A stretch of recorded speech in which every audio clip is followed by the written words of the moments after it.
গল্প অ্যানিমেশন চ্যানেলে আপনাদের স্বাগত। গ্রাহকদের ভাগানোর চেষ্টা করে।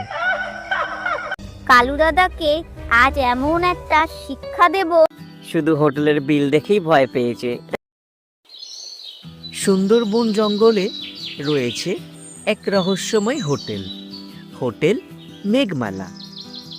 এটি পরিচালনা করে কালু কাক, যার হোটেলে শুধু গল্প আর রহস্যই নয়, ভয়েরও ব্যবস্থা আছে।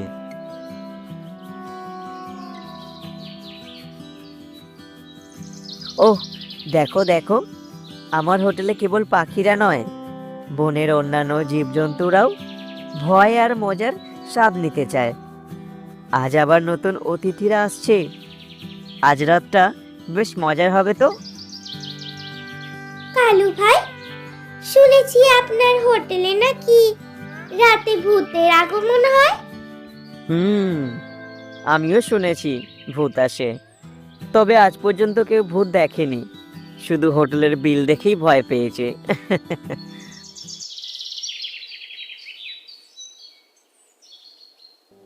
কালু কাকের মামাতো বোন কণিকা, সে সবসময় কালুকে হিংসা করে এবং ভাবছে কিভাবে তার দাদার হোটেলকে বন্ধ করাতে পারে। কালু দাদার এই হোটেল এত জনপ্রিয় কেন? আমিও একটা হোটেল বানাবো, তবে তার আগে এখান থেকে সব গ্রাহকদের তাড়াতে হবে। কালু দাদাকে আজ এমন একটা শিক্ষা দেব যে সেই ভূতের কাহিনী তার হোটেলের নামের সাথে জড়িয়ে যাবে।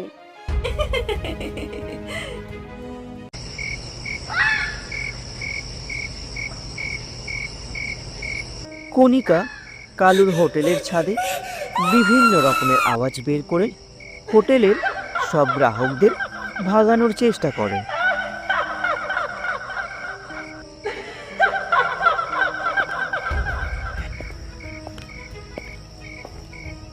ওমা, এত রাতে কারো চলাফেরার শব্দ শুনতে পাচ্ছি।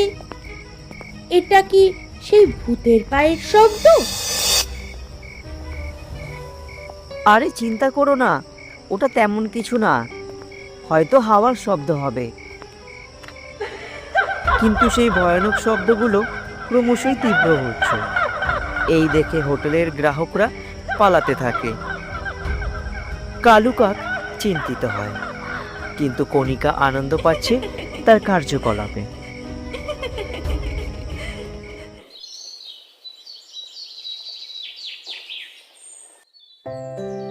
বন্ধুরা, কেউ আমার এই মেঘমালা হোটেলে ভূতের খেলায় মেতেছে। এবার তো সত্যি আমাদের কিছু করতে হবে।